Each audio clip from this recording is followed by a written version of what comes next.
Hi everyone, and welcome to my talk, AI in a Minefield, Learning from Poison Data. I'm really excited to be here, and I'm happy that you joined my talk. My name is Johnathan Azaria, and I'm a data scientist tech lead at Imperva. And this work was a joint work with Itzik Mantin, who used to work in Imperva before, so credits due where it's due. So just wanted to let you know that he was part of this talk. Okay, so let's start.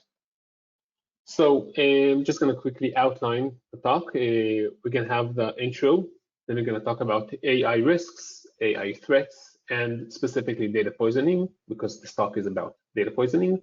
And then we're going to talk about learning from web traffic in this context of data poisoning. And finally, we're going to have a quick summary.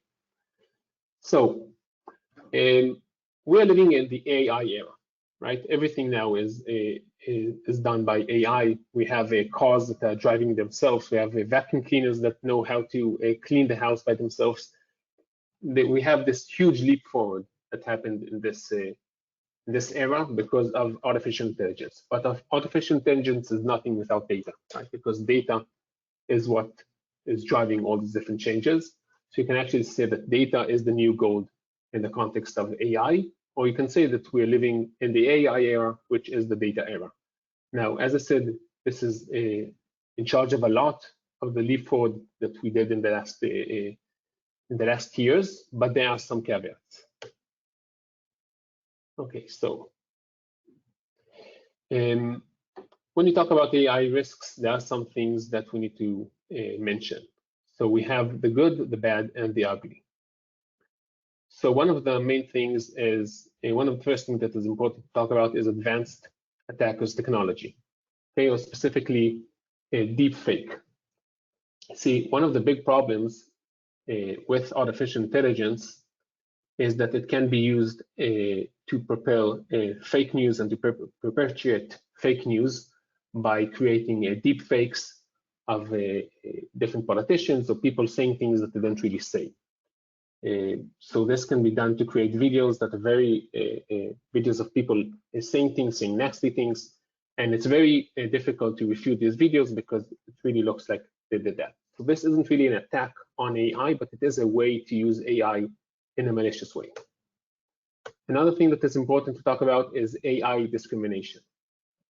Okay. So one of the main problems with AI is that it's basically using information that we have in the past in order to predict the future, right? But if the past is biased, if we have biases in the past, this will be perpetuated.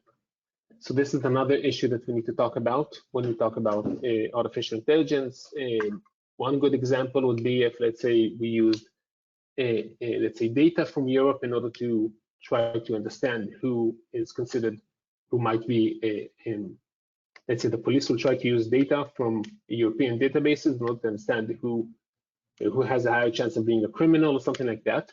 But instead of using data from just the last 10, 20, 30 years, they might use data from times where you had some fascist regimes or Nazi regimes. Obviously, this data will be very problematic and it will cause a lot of problems in this context. And suddenly this model will be very racist and very problematic. So when we talk about artificial intelligence, one of the big risks is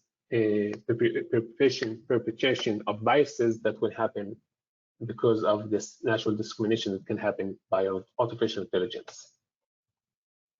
Another issue is that no one can guarantee that the AI will only be used for good, right?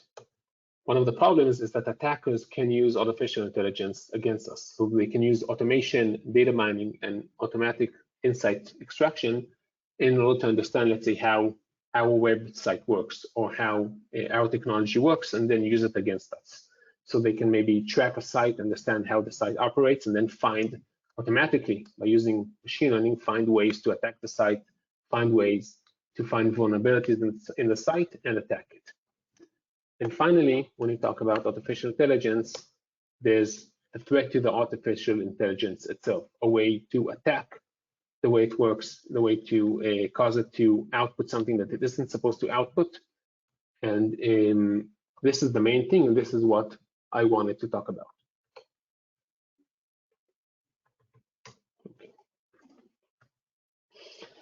So some of you might be aware of the Gartner hype cycle of new technologies, but I think you can do something similar when it comes to the security of new technologies. So the way the hype cycle works is something like this. You have a technology trigger, and you have this new technology, and then it becomes very, very visible. People think that it can solve all the problems. That's where you get to this peak of inflated expectations.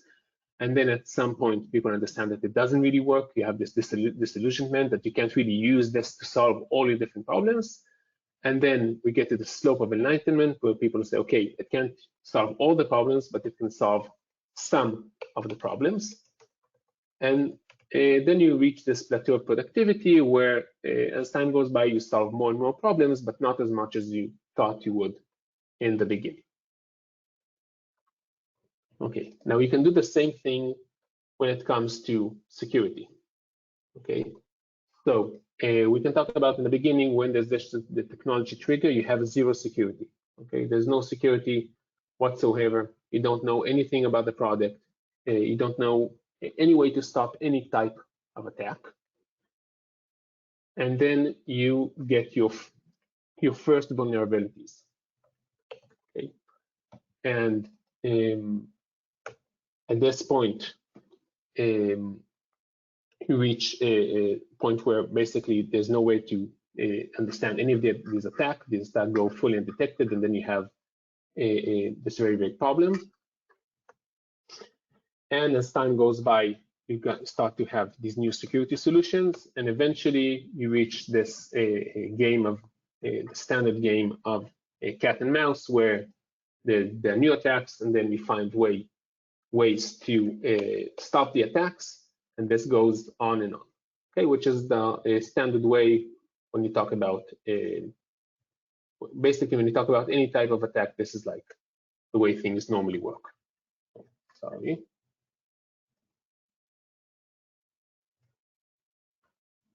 This is the way attacks normally work.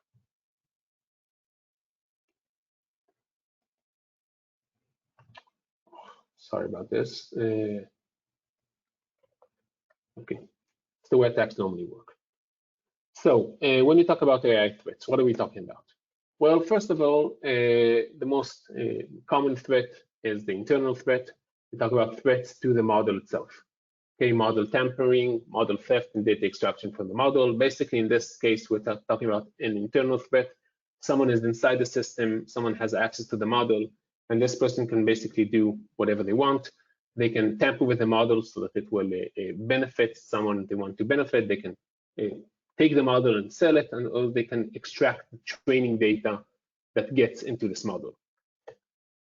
Okay, but we're not here to talk about internal threats, because basically the sky's the limit when we talk about internal threats. We're here to talk about external threats. So the first one would be, this is the most classic one, is evasion. Evasion is basically when you play with the input data in such a way that it causes the model to operate in a different way than it should be. Okay, so I think the very classic example would be if you have a machine learning model that knows how to identify road signs, and then there's this classic example where someone put like a sticker on the stop sign, and suddenly it changed into a different road sign. Okay, by simply putting the sticker on the sign itself. So evasion is where you play with the data, where you play with the input data in order to cause the machine learning model to output a wrong prediction. Okay, another example would be if, let's say, you put some sort of a mask on your face, and then a face detection algorithms or facial recognition algorithms won't recognize you. So this is the classic one where we talk about evasion. Then we have predictions. So how can you attack the prediction? Well, because in many cases, the training data is sensitive data, right? It's either sensitive because it's PII or something like that, or just because you don't want other people to have access to it. But you can play around with the predictions you get from the model in order to try to extract this training data. I think a very classic example would be if you have an auto-completion model that the auto-completes sentences you're trying to write. And if the model wasn't created correctly, might be a case where you put, let's say, the first 4 digits of a credit card, and then it tries to automatically complete the credit card numbers by using the data it saw. Okay, so this way you can try and leak the training data if you play around with a prediction.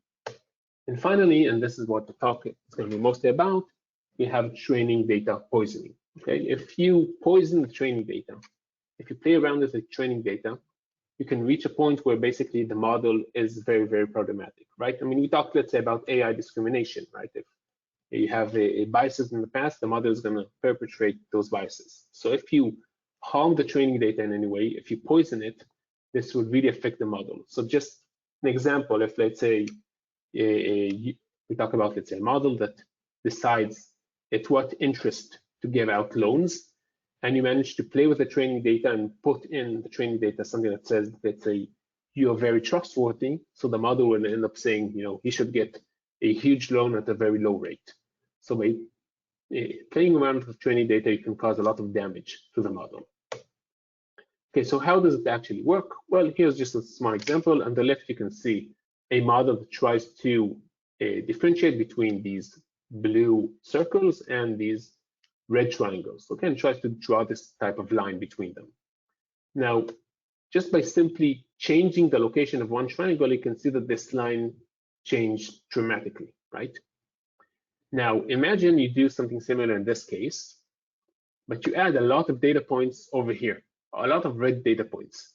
Now, not only will this model change, it will change a bit, it will change drastically to a point where it basically doesn't make sense anymore, right? Here, it really differentiated, it was differentiated between the blue and the red circles. But here you can see that now the model is basically useless.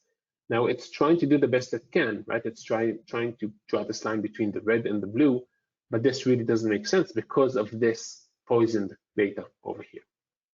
So this is the concept behind it. So let's talk about some data poisoning in the wild. I think the most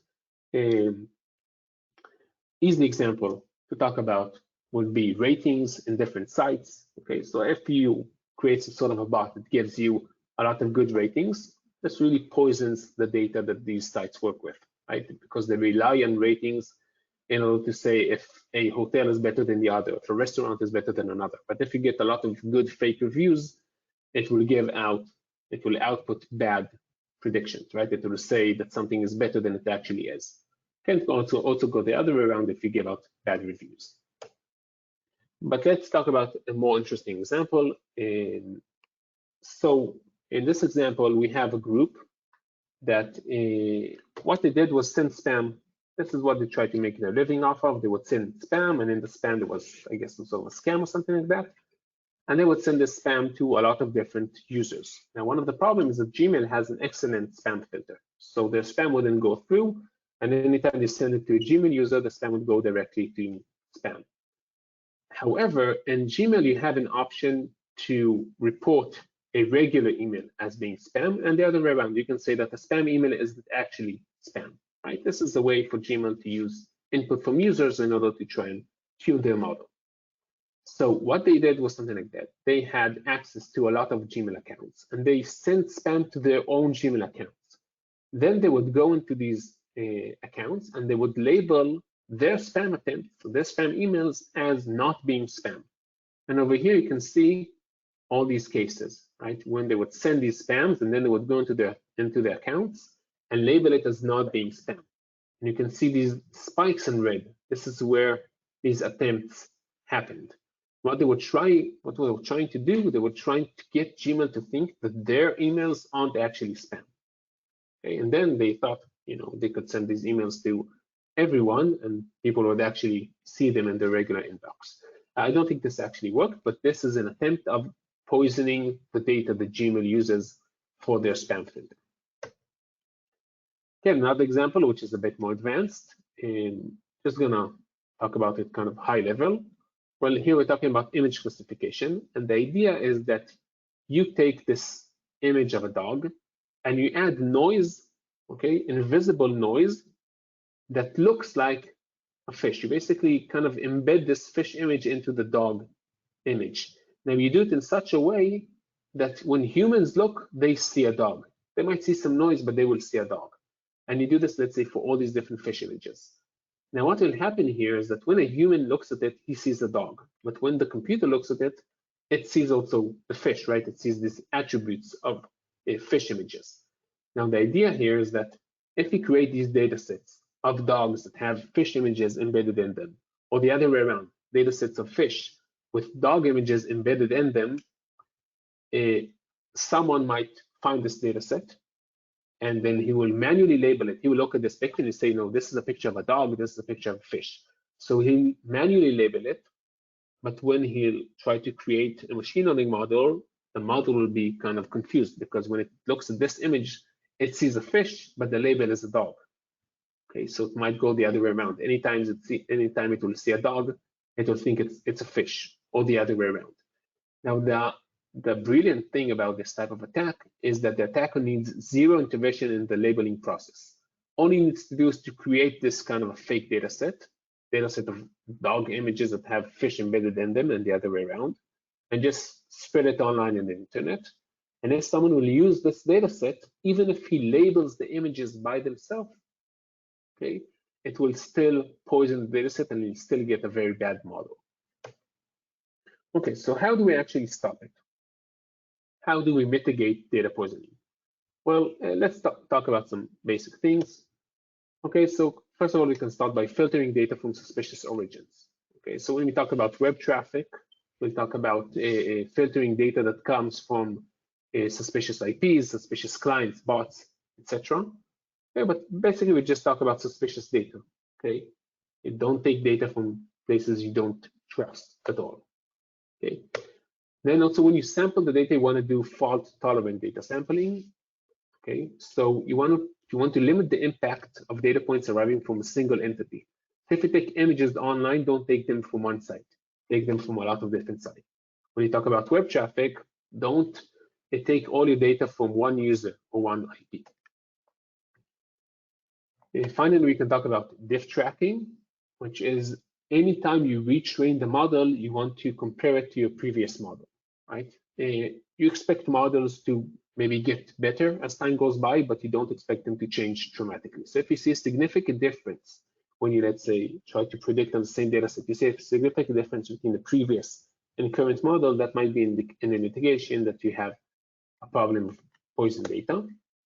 And finally, you might want to consider using a reliable benchmark for detection, some sort of a model validation suite, maybe it's a golden data set, a data set you trust a lot in order to test the accuracy of a different model. So anytime you retrain a model, you test it against this golden data set in order to make sure that it operates correctly. Okay, so quick summary so far. Data poisoning is a significant threat on learning mechanism. It's especially critical when we talk about data coming from untrusted sources, and there really isn't any silver bullet mitigation. That there's different ways to try and solve this problem. Okay, now let's talk about securing web applications and APIs, because this is what the talk is really about. So there are two ways to stop attacks or web attacks. Okay, the classic architecture goes something like this. There's the outsider threat, okay, or the requests coming from the outside, or basically the internet. This data from outside, from the users, goes through a web application firewall, which is basically a program that looks at the data. And then this web application firewall will decide which requests or which parts of the data to forward to the applications and APIs and which ones to block. So this is basically what decides what's malicious and what's benign. Now, there are two ways to create a web application firewall. The first one, which is the classic way, is a negative security model, basically rule-based security. You create rules that say, if a request looks so-and-so, it's probably malicious, otherwise it is benign. And you create this huge rule set, and that's why you block these different attacks. And basically, you can say that everything is good except what we know is bad. The good thing about it is that it's accurate, because you'll only create rules for things that you know are bad. The problem is that it needs to be continuously updated, and it won't block new attacks. Now, another way to do this is by creating a positive security model, or basically anomaly detection. The idea is that you learn a baseline profile for this web or API traffic, and then you block anytime you detect a deviation from that baseline. Basically, you can say that everything is bad except what we know is good. But the good thing about it is that you can block 0 days, which are new attacks, and you're basically kind of creating this auto customization for the site or the application or API that you're protecting. The problem is that you might have false positives because it's very difficult when you create a baseline profile to differentiate between things that are an anomaly and things that are just rare or just a weird way to use this application or API. Now, when we talk about data poisoning, the problem is mainly here in this positive security model because we are trying to learn a baseline profile. This can be poisoned. So how do we actually, what do we actually want to learn when we talk about profiling in a web or API? Okay, so we have two general things. There's things that are global when we talk about, let's say, a site, let's say example.com. So we want to learn different things on that site that are global. So things like the cookies being used in the site and any global parameter that is being used on the site. There are things that are a bit more specific. So when we talk about the site and a specific URL and a specific method. So let's say a get example.com/info. Okay, and you want to learn everything that has to do with that specific host URL and method. Maybe which query string parameters are there, or maybe which body parameters are there. And what you want to learn about these parameters are a bunch of different things. You want to learn which type is it. Is it an int? Is it an integer? Is it a float? Is it a string? You know, is it an email? Things like that. Does it appear once or more than once? Is it optional? Do you have to see it? Do you have to get this parameter or not really? What's the size of the parameter? If let's say it's a number, do you expect a number between 10 to 100, between 100 to 1,000, etc.? Which charset? If it's a string, do you expect like a printable letters or just any letter? And so on and so forth. You want to learn what is considered normal in order to detect deviation. Okay, so how can an attacker poison this data? Okay.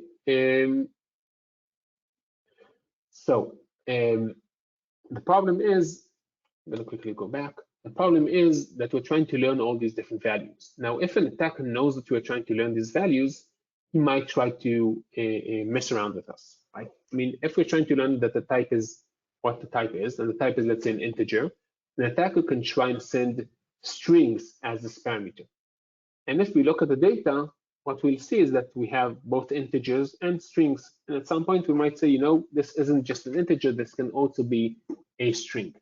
And then an attacker can use this information in order to create, in order to exploit a vulnerability. Okay, so the attacker can actually play around with this information and send a different type or different charset and so on than what it's supposed to be. So how can we kind of stop this attack? Well, first of all, there's the classic thing of cleaning. So when I filter suspicious traffic, if we have traffic coming in doing suspicious events, suddenly there's this peak in traffic or something like that. If we see traffic coming from suspicious IPs, traffic doing attack, traffic from bots, etc., we want to stop, want to ignore this data. And then we want to do something that we called threshold learning, okay? Which is basically you want to build a profile, but only if it meets some specific criteria. So you want to say, okay, I will consider a certain type only if it meets these criteria. So let's say we talked about a parameter, and we said that we see sometimes that it's string and sometimes that it's int. So we say, okay, we'll only consider this piece of data that says that it's integer if we see that more than X unique IPs use it as an integer. More than X user agent use it as an integer. Okay, more than X geolocations, identified clients doing specific hours and days, and so on and so forth. And we'll see that this repeats itself, and that a lot of different users doing a lot of different times actually say that this is an integer.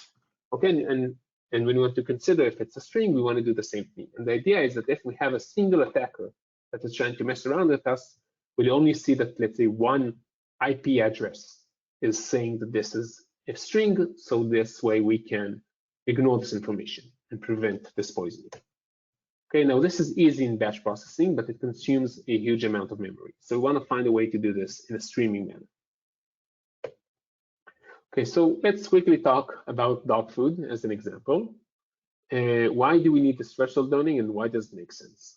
Okay, so in this example, we try to understand which food is tastier for dogs. Is it Theo or is it pedigree?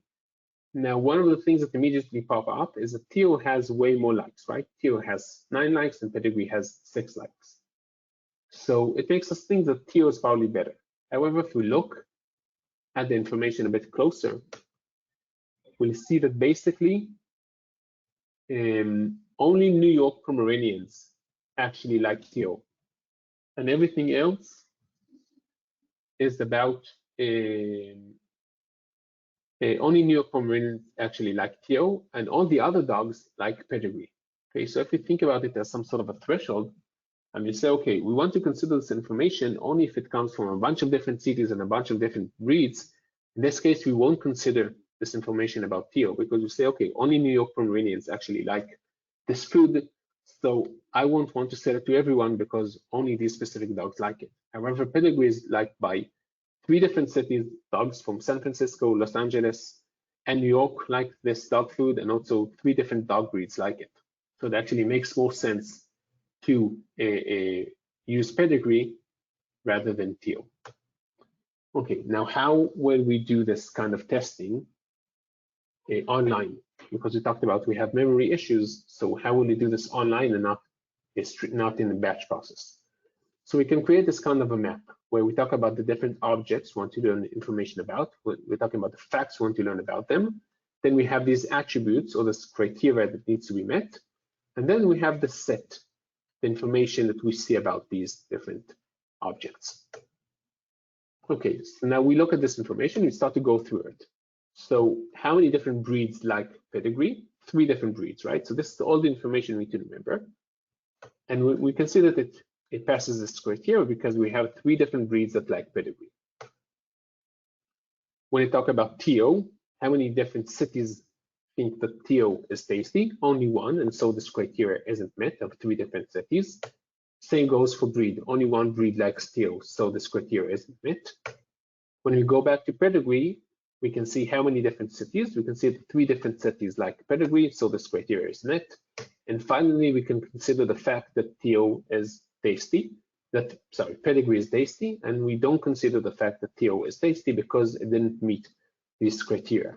As you can see over here, we didn't need to save all this information, just these different sets, the number of cities, number of breeds, number of unique cities, unique breeds for each of these objects. Okay, so we can learn Boolean facts. Object X has property Y, and the memory consumption is proportional to the number of objects and number of properties, and proportional to the thresholds, right, cities and breeds, but it's independent of the size of the data.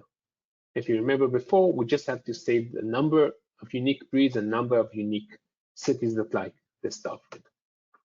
Okay, now which Boolean facts can we learn? Something like fact X was seen. And then we can create and enforce these Boolean properties by saying, okay, if we saw a certain fact, then that fact is allowed. So is this enough? What can we actually express as Boolean facts? So actually we can express quite a lot. So we can say, let's say a host has a certain URL, a URL has a certain cookie, URL has a method, and so on and so forth.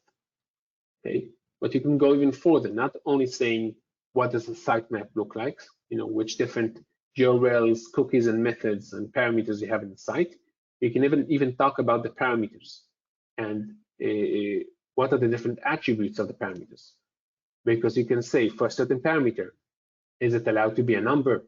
Is it allowed to be a string? Did we see that it was none sometimes? Boolean? Did you see that it matched a made regular expression? And you can even ask, was it missing? I mean, did we see that this parameter was missing sometimes? Did you see that it appeared more than once? So basically, you can learn a lot of different information about it. Basically, if you think about it in terms of data science or machine learning, you can say that this is like creating a one-hot encoding for all this different information that you can use about the parameter. So let's show us a quick example. How do we know that a certain type, certain parameter is a mail address? As time goes by, we will learn that that string type is allowed, right? Because we'll see strings because an email address is a string. We'll see that mail regular expression matches on this string. However, we want to learn that anything that isn't a mail regular expression is prohibited. Now, we can't learn this directly. We can learn it in a different way because we will never learn that non-mail regular expression is allowed. We won't learn that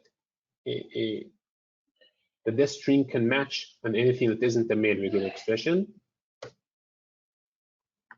Okay, and this is the way to learn that non-mail regular expression is prohibited. Same goes, let's say, for optional parameter. How will you learn that a parameter can be optional? Because we'll see that it's allowed to be missing. We see that it doesn't exist in some cases. Now, you can even go a bit forward and talk about sets and ranges. So we can learn this Boolean choice facts that, let's say, a non-letter is allowed. So not only a string or not string, you can say, can a parameter have something that isn't a letter? Can a parameter value have something that isn't a digit? And you can even go forward and talk about range.